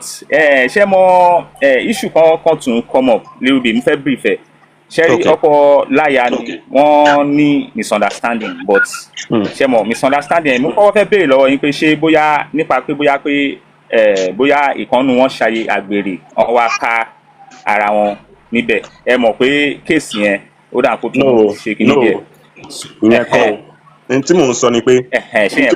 mi ò tiẹ̀ fẹ́ kí kinní ìgùn tó báyìí but ó dà pé ó ń gùn n tí mò ń sọ ni pé bóyá níbo ó tètè dáná dè mí kí ló dé tó dáná àmọ́ ìṣe kan lọ́wọ́ nípa ó mọ̀ pé màá tètè kí láti ibi iṣẹ́ so ó ṣàdí issue so ẹ̀dẹ̀mọ̀ pé ọkùnrin mi onínú fùfú ni ó kọ́rù ẹ̀kú ta bọ́ta ìyàwó náà bá gbà á tó dì ní ìjàmbá dé ṣẹ́gẹ̀ so àwọn méjèèjì ìyàwó ti padà sílé ìyá ẹ̀ so later wọn wá gbà nǹkan tó ṣẹlẹ̀ ò tó gbogbo nǹkan yẹn ó yá ẹ jẹ́ àwọn family ti dá sí òkè ẹ̀dẹ́ kan parí àwọn ti parí ìyàwó ìwọ náà bẹ ọkọ ìwọ náà ní kí ìyàwó ẹ̀ má bínú so èmi wá ń béèrè pé ṣé wọ́n lè padà kán máa fẹ́ra wọn. bàbá ṣé wọ́n lè padà kán máa fẹ́ra wọn but bóyá tí based on bí làákàyè tèmi ṣe mọ̀ pé bóyá tẹ bá tún lè put ẹ̀ mọ́ plain wọ́n lè padà kán máa fẹ́ra wọn. àwọn comment section wọ́n ti ń dá yín lóhùn wọ́n ní wọ́n lè fẹ́ra wọn but ṣé kí n sọ fún yín nínú Quran 2:230 Allah sọ pé tírú ìṣẹ̀lẹ̀ bẹ́ẹ̀ bá ṣẹlẹ̀ tó jẹ́ pé ọkọ ó sọ pé talak ń pé mi ò fẹ́ mọ́ mi ì fẹ́ mọ́ tí ìyàwó yẹn tó wá kọra wọn lẹ̀ tó bá wá tí wọ́n wá wò pé kí ni tá a kọra wọn lẹ̀ yóò tó nǹkan tí èèyàn ń kọra wọn lẹ̀ náà Mr. Understanding lélẹ́yìí ẹ jẹ́ kí ọkọ ti rí ìyàwó wọ́n ti ń bára wọn ṣe padà wọ́n ti settle láàrin ara wọn ṣá. àná wa sọ pé táwọn méjèèjì bá wá fẹ́ padà o tó bá tún fẹ́ padà jẹ́ ọkọ àtìyàwó pé ìyàwó yẹn ó gbúdọ̀ lọ fẹ́ ọkùnrin míì tọkùnrin yẹn máa wá bá sùn ìgbà tó ọkùnrin yẹn á kọ́kọ́ fẹ́ àtìyàwó ọkùnrin yẹn á wá bá sùn ìgbà tọkùnrin yẹn bá bá sùn á ṣẹ̀ṣẹ̀ wá kọ ọkọ yẹn lẹ̀ á wá padà sí ọ̀dọ̀ ọkọ àárọ̀ láti lọ fẹ́. ṣé Ọlọ́run Elédùmarè ló sọ bẹ́ẹ̀? ṣé Ọlọ́run Elédùmarè? àwọn báàsì kan gbé wá bẹ́ẹ̀ lóòótọ́. èmi ò 230 sorry Quran 230 ṣé Ọlọ́run Elédùmarè ló ń sọ̀rọ̀ ńbẹ̀ yẹn? ló sọ̀rọ̀ ńbẹ̀ bàbá ẹ wò ó ju gbogbo ẹ lọ gbogbo ẹ yọ lọ gbogbo ẹ yọ lọ because èmi ò mo rò pé bóyá ó involve gbogbo process yẹn because tó bá tún ti lọ sí gbogbo process yẹn mo rò pé ìyàwó mi lè padà sí. ó dọ ẹjọ Albashir wọ́tà ẹjọ ẹ fún mi 1 minute ẹjọ Mr. Ọláwálé Mr. Ọláwálé ẹjọ mo fẹ́ béèrè kankan ni mo fẹ́ béèrè kankan ṣé bí ẹ sọ pé àkáǹtì ìyàwó yín lẹ lọ àbí. ṣé ìyàwó yín wà pẹ̀lú yín. That's my wife's name, Albashir. She went out. Ṣé wà pẹ̀lú yín? Wọ́n sí around by. But ṣé ọjọ́ kan ti wà tẹ́ ti jọ deliberate lórí issue báyìí rí? Like what issue, sir? Like pé bóyá issue of religion or religion pé gbogbo nǹkan bó ṣe ń ṣẹlẹ̀ pé bóyá ẹ ti jọ ní pé ṣé Islam rí àbí kò rí nǹkan kan. Nǹkan tó kàn ṣẹlẹ̀ ni pé ilé tí ìyàwó mi ti wá ṣé kí n parọ́ fún yín ilé eléégún lòun náà ti wá. ṣé bá gbọ́ ẹ mọ nǹkan tí mo fẹ́ sọ ni pé bọ̀ ṣé tó bá pọ́n wà round ẹ sì lè lo àkáǹtì wọn náà fi ṣe irú live or deliberate lórí ọ̀rọ̀ yà bí. ẹ ṣe mọ̀ pé ẹ mọ̀ pé mo sọ fún yín pé ó tójọ́ mẹ́ta tí mo ti wà lórí program yìí. ṣáwọn náà máa ń gbọ́. ṣe rí lálẹ́ tí ọ̀dà ṣé kí n parọ́ fún yín first thing tí máa kọ́kọ́ ṣe tí máa ti délé lálẹ́ gbà mí based on pé èní mo wà lé ni so program yẹn ni máa kọ́kọ́ fi sí ó máa ní kí ni mo rí níbi ìgbà tó sọ ní kí ni mo rí níbi àwọn ms bàbá ọ̀nù ms bàbá ti máa ń gbọ́ program ṣé kò sí nǹkan míì tí a lè gbọ́ mọ́ ni pé because kí ni yẹn pé ó ti ń look somehow convinced ẹ̀rẹ̀ wọn pé òun ti gba ẹ̀sìn yẹn to the extent that tí ìyàwó mi kò lè ṣe láì má lò jà tó bá mú gbogbo ara tán kò bá mú gbogbo ara ilé ayé pé kó wà ní fi ìjáàbù lé and I was the one ṣe understand tí ó ń fún ní ọ̀nà yẹn ṣe understand. ẹ máa gbọ́ ẹ̀gbọ́n. Okay sir. cherry one ọ̀rọ̀ yẹn dàbí ẹni tó ti rójú tó tún wá ìròjú káàkiri and secondly ni pé cherry same mind tẹ́ fi sọ̀rọ̀ nígbà tẹ́ fẹ́ ṣe wà ní màá yẹn cause the issue is that same mind tẹ́ fi sọ̀rọ̀ ìgbà tẹ́ ṣe wò ní màá yẹn pé sọ pé kíní yìí tí ì bá ṣọ̀nà bóyá kówó má sí kankan báyẹn ọ̀rọ̀ yín ti dàbí pé olè tó bẹ́ wọnú lé ni kúyè rẹ̀ sì ti kù kan níta. so ẹ ti máa tún kinní yẹn ṣe again. issue tẹ́ni ni pé ẹ fẹ́ rí bí nǹkan tó ń sọ̀rọ̀ nínú rédíò. so ọwọ́ ara yín náà lẹ fi gbọ́dọ̀ fi ìyà jẹ ara yín tẹ́ ara yín lọ́rùn tẹ́ bá ti fọwọ́ yín fi ìyà jẹ ara yín tẹ́ ara yín lọ́rùn ẹ máa lè decide. ẹ ti máa tún kinní yẹn ṣe again pé tó bá yẹ pọ́nà ní kinní yìí wà lẹ́wà kí nǹkan báyìí kọ́ da yẹn tún da yín again. so tó da yẹn bá ti da yín bóyá bí oṣù mẹ́fà tó da yín kọjá bóyá time gbà yẹn bóyá bí oṣù kan lọ́dá ó fi da yín time wàlímà yẹn. so I'm very sure tẹ́ bá tún ṣe ń sìn tẹ́lẹ̀ da yín bá tún wá tẹ́ tuntun kinní yẹn ṣe I'm very sure pé ọ̀dà ó yẹn máa da yín tó èyí ẹ̀ àbí 6 months cause ẹ ti fẹnu yín sọ nǹkan tẹ́ ẹ fẹ́ confirmation ẹ dẹ̀ ti rí result but result tẹ̀rí yọ̀dà pé kò tó yín lọ́rùn bọ̀ tíyà yẹn ẹni tẹ́yìn tíyà bá ń jẹ̀yàn tíyà yẹn ò bá ti tó ẹ̀yin ò lè dúró ìyà yẹn sì gbọ́dọ̀ jẹ yín dójú àmì so ìgbà yẹn ẹ máa lè decide pé you don't do this thing again. ìyàwó yín dẹ̀ lélẹ̀ ṣé rí obìnrin gbọ́n dé level kan tó yẹ pé tí ẹ bá sọ fún obìnrin tẹ́ ẹ bá take decision obìnrin ti conclude lọ́kàn ẹ̀ o but títorí pé ẹ̀yin tó rí aṣọ lórí ẹ̀ take decision yẹn wọ́n máa play along ìkan tó máa ń pè létè obìnrin nìyẹn so ìjọ tẹ́ bá wá notice tẹ́ bá wá sọ kíní yẹn wọ́n máa wá bá yín ṣe agídí pé kò sí ẹ ti fún wọn ní hope láti dúró pẹ́ kẹ́ tó take decision yẹn ló máa mú ká lára pé why tó take decision látọjọ́ yìí tó wá jẹ́ now so máa wá dùn so kò wá ọmọ wa máa ṣáde gidi pé kò gbọ́ sí lẹ́nu but in herself ó understand because ó ti wait long ó ti expect yín but ẹ tètè ṣe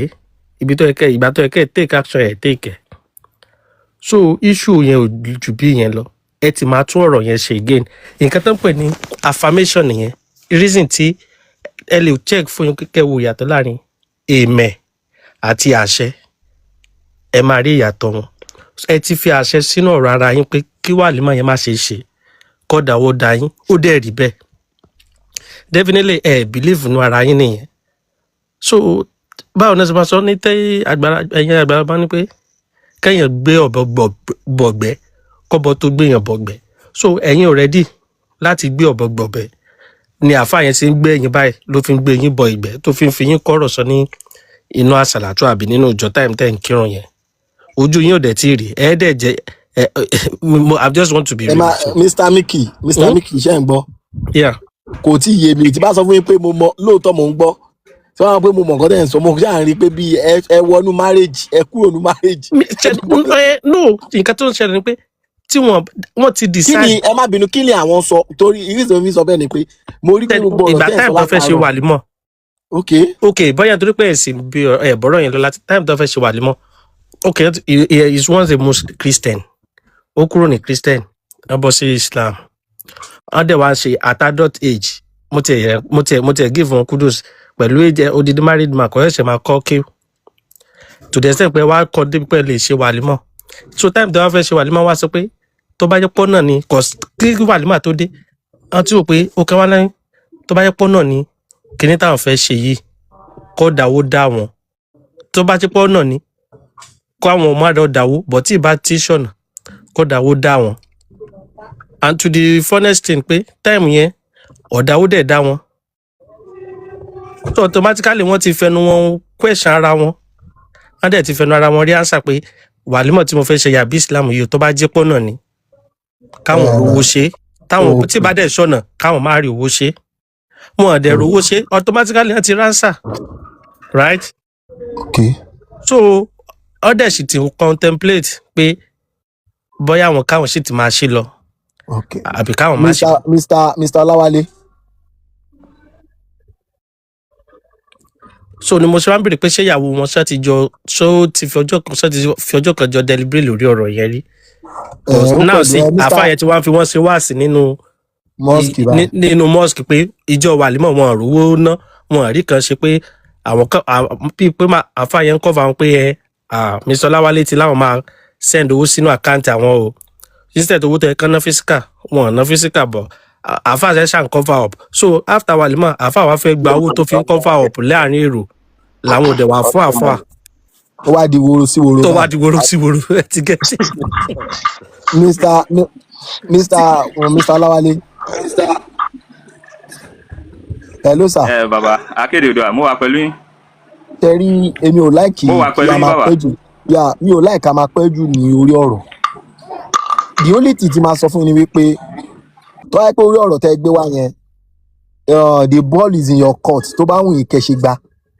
kò sẹ́nibọ̀dì tó wà níbí tó ń sọ fún yín pé kẹ́ lọ máa bọ̀ nǹkan a kàn sọ wípé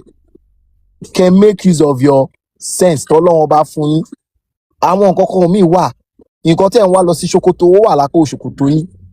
ẹ̀yin tẹ́ sọ wípé by so time kí ọ̀dà owó dá yín iye gọ́sẹ̀ ti sọ fún yín pé ẹ ní àṣẹ lára gọ́sẹ̀ tẹ́lẹ̀ mi ò máa àṣẹ tẹ́ tún wá kiri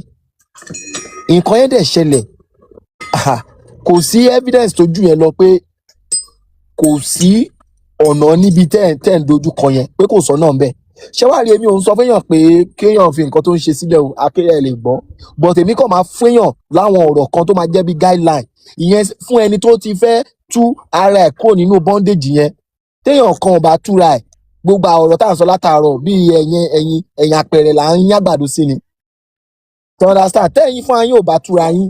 ṣe understand kò sí àwọn kankan tó lè discover yín o. akéde òdùà yà wọ́tà. ṣe mọ̀ pé ẹlòmíì ó kàn máa sọ pé tó bá jẹ́ pé Allah lóòótọ́ ni ọlọ́run Elédùmarè tóun bá máa jí lọ́la tóun bá sùn lálẹ́ yìí kóun má jí lọ́la tó bá dẹ̀ ti jí á dẹ̀ máa sọ pé Allah tó bá jẹ́ pé lóòótọ́ ni wọ́n ọlọ́run Elédùmarè òun fẹ́ fi ẹ̀sìn Islam lẹ̀ láàárọ̀ ọ̀la o tó bá ti jẹ́ pé ẹ̀sìn yìí pé ẹ̀sìn ọlọ́run ni lóòótọ́ kóun má jí lọ́la bìkọ́ tóun bá ti jí òun fẹ́ filẹ̀ tó bá dẹ̀ ti ń jí lọ́jọ́ kejì báyìí ó ti tán water there was a time tí ms baba before ká tó cross sí 2020 ká tó cross sí 2026 yìí òun ni àáfà kan lọ comment sórí page ms baba ó wà ń bì ms baba wá sọ fún mi pé èèyàn kan ti comment wípé tọ́rọ̀ tẹ́ni yìí bá ń sọ tó bá jẹ́ pé irọ́ ni kẹ́ni ẹ kó má wọ 2026 ṣùgbọ́n tó bá jẹ́ pé òótọ́ ni ọ̀rọ̀ tẹ́ni yìí sọ kó wọ 2026 ìbẹ́ ms baba ló wà ń bì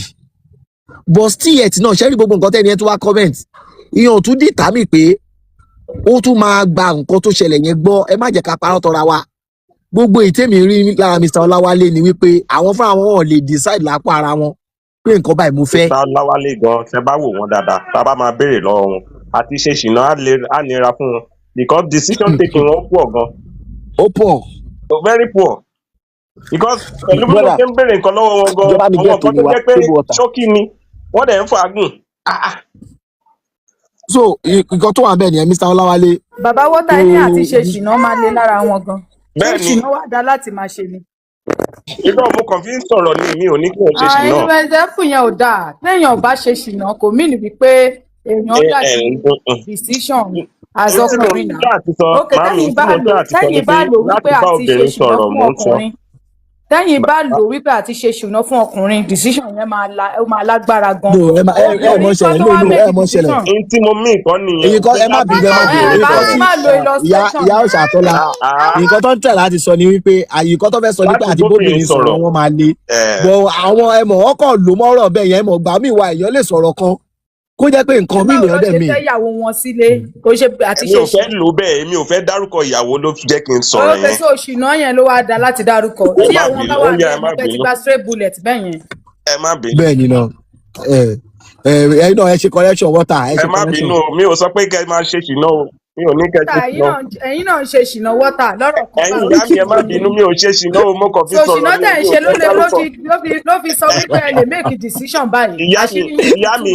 ẹ mọ̀ pé èèyàn gbúdọ̀ máa yájú sẹ́yìn obìnrin ni mi ò ṣe fẹ́ dárúkọ ìyàwó àwọn lọ́wọ́ àbí pẹ̀lú wa so a gbúdọ̀ tún máa rẹ́fẹ̀rẹ̀sì sí ìyàwó wọn lé lèmi ò ṣe sọ̀rọ̀ lọ́bẹ̀ ẹ má bínú. ẹ̀ẹ̀kan tó fẹ́ sọ nípa àti bóbìnrin sọ̀rọ̀. wọ́tà mo ti máàkì yín wọ́tà. ẹ jọ o ẹ má máàkì mi o ẹ má máàkì mi o ẹ jọ o ẹ jẹ̀bù rẹ o. so ìkan tó wà bẹ Mr. Ọláwálé decision yẹn wà lọ́wọ́ yín láti ṣe kò séèyàn tó máa make ẹ̀ fún yín so bóyá jẹ́ nìyẹn.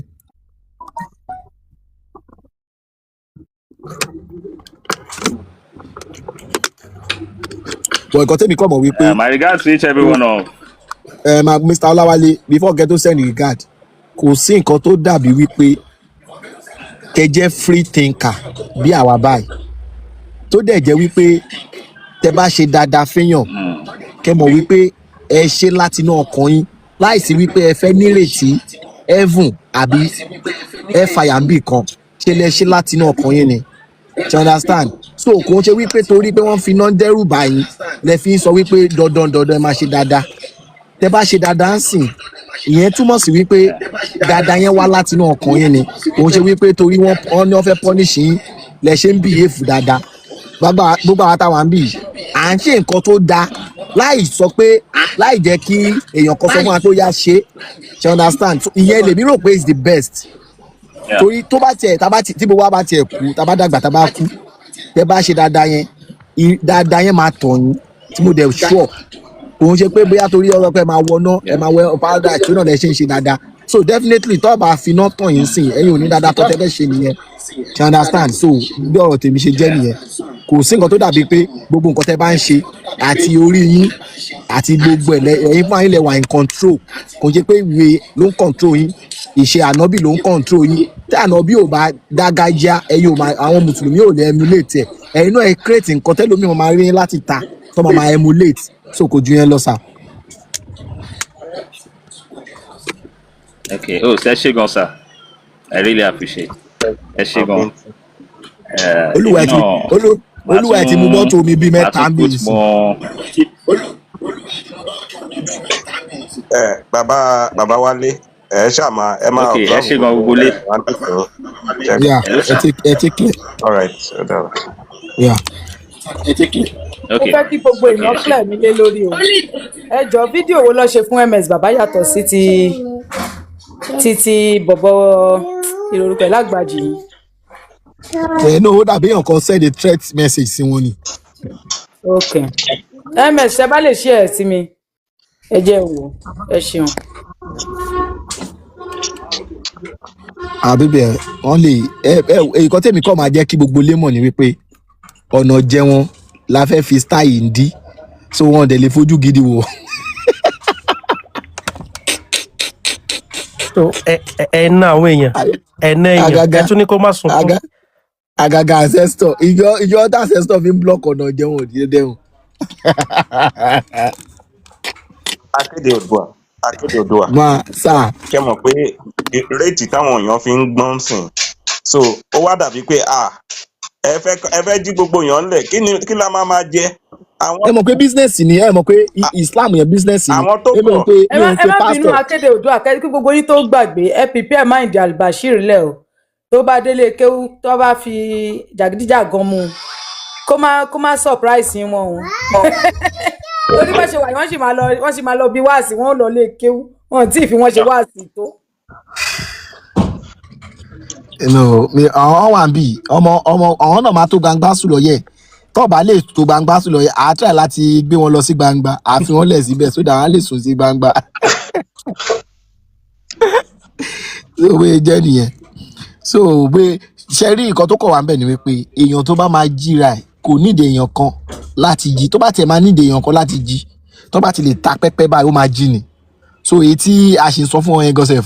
ó sì wà lórí ẹ̀mí wọn ni. Akéde ṣé kí n sọ nǹkan fún yín ìgbà tí àwọn MS tí mo join ni wọn Christian ni mi ń gbà yẹn o so bí mo ṣe ń gbọ́ kíní wọn mo wá wò pé ẹ ti ẹ̀dọ́ náà nígbà tá a bá ń bú Muhammed tá à ń bú Muhammed àbí ìkejì náà àbí ọ̀hún náà ti gbé wá kí wá ní ìyàtọ̀ abẹ́gi jáde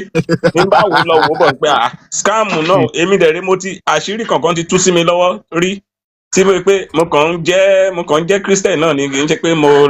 àti lọ ṣọ́ọ̀ṣì báyìí kò jọ bí ọmọ dì mí because mo máa ń wò pé mo ti ní mentality pé ọmọ afọ sí i ni. ṣé mo ti ní mentality pé mo side cry ṣé dandan ni kí n máa bẹ Ọlọ́run kí n máa gbàwẹ̀ kọ́lọ́run tó lè ṣe tó yẹ kó ṣe fún mi. that's the problem nìyẹn. so ibẹ̀ gbogbo ọ̀rọ̀ tẹ́ sọ yìí ibẹ̀ ni mo ti kọ́kọ́ jí náà. nǹkan tó tẹ̀ máa ń bí mi inú ju bàtà ń tẹ̀lé àwọn kan lọ sí church àtúmọ̀ àgbà punishment wọ́n máa sọ fún wa pé ìwọ tó bá gbàdúrà dáadáa o ọmọ ẹ̀jẹ̀ kò gbé ogun ológun lọlé èmi tí mo gbógun bá sí àwà ẹni wàá fẹ́ jẹ́ kí n gbé ogun onídrọ́ọ̀mù lọlé. wọ́n lè díjú pé tí ò bá díjú àwọn ti scam wa gan ó tiẹ̀ ní máa kan ológun agbógun ológun lọlé. ó ní máa kan mú sí ó ní polybag lòún mú wá síkò gbà tó ń bọ̀ lẹ́kọ̀ọ́ pé polybag lòún gbé wá ẹni tí mo dẹ̀ ń sọ nígbà yẹn tẹ bá rí big church tó ní ó máa sáré bọ̀ pẹ̀lú 100,000 bẹ́ẹ̀ yẹn máa sáré bọ̀ àwọn èèyàn kan máa sáré ni ọjọ́ tí mo lọ bẹ̀ mo sì ń jẹ́ Christian gbà yẹn mo wò pé 2.5 ọwọ́ mi ṣíṣì ò lè bọ́ ń bẹ̀ kó pé 100 naira 1 kọ́bọ̀ ò lè bọ́ ń bẹ̀ olóògbé polybag wá sí pé èmi ní kí wọ́n máa dáwọ́. ṣe rí ngbà mí kìíní yẹn ó dàbẹ́ ní wípé téèyàn bá ń vibrate nọ́mbà kan ni mo lọ sílé orí òkè Ọlọ́run kọ́lé lọ́dún náà lọ mo ṣe ra fóònù H10 àbí kí ló ń Tecno H10 kan báyìí tán ṣe láyé ìgbà yẹn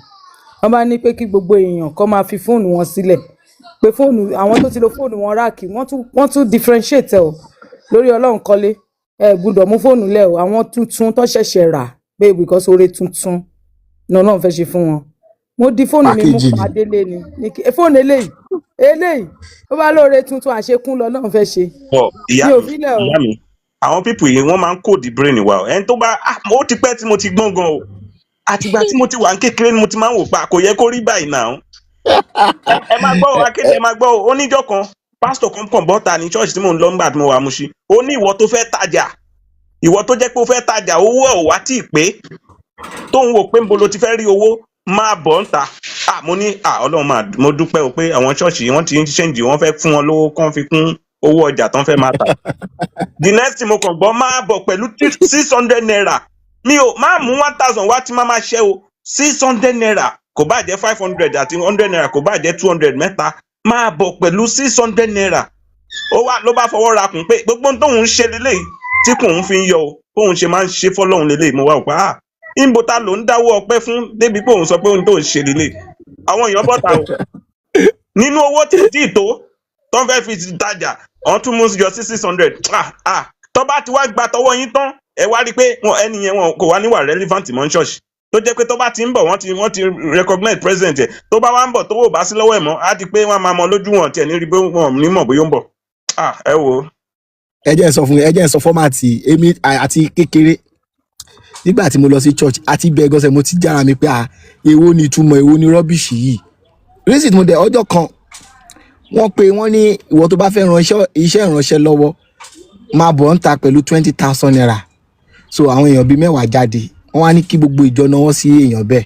gbogbo wa ṣànáwó sí pé wọ́n wá ní ká ṣàdúrà ká gbàdúrà pé kíní kan ibi tí owó ti jáde kó Jésù fọ̀pọ̀ rọ́pò àwọn ẹ̀ lọ jókòó wọ́n tún ní pé ó ní 15,000 àwọn ẹ̀ náà tún jáde àtúnáwó sí títí tó fi porí 1,000 a kò dẹ̀ rí pé wọ́n dẹ̀ stop àdúrà ń bẹ̀ ibẹ̀ lẹ̀mí ẹ̀ ti wá ń sọ fún mi wípé ṣé nǹkan tó ṣe ń bì ṣó right mo wá ń dára mi lóhùn pé kíní yóò right o so ẹ̀mí ẹ̀ wá ń sọ fún mi pé nínú àwọn tó jáde tó lọ sọ pé àwọn ní 20,000 pẹ̀lú àwọn nǹkan tó tún jáde pé 15,000 àti àwọn èèyàn kan tí ò tiẹ̀ ní rárá ta ló ní ìdàdúrà láàrin àwọn méjèèjì ṣùgbọ́n àwọn tó lọ síta yẹn ló yẹ kó nawọ́ sáwọn tó wà lórí ìdúró pé bẹ́ẹ̀ ṣe ní iyo ẹ máa ní lọ́sẹ̀ tó ń bọ̀ o àwọn tó tún ní ló máa tún máa nawọ́ sáwọn tó ti ní ibẹ̀ lẹ máa ti mọ̀ wípé pákéjì ní fọ́mátì ló ń lò. akéde abúlé tẹ bá mọ the highest scammer ní Nàìjíríà àwọn pásítọ̀ àti àfààní wọ́n ti fọlọ́hún scam wọn yàn gan Ọlọ́run sọ pé Ọlọ́run ní pé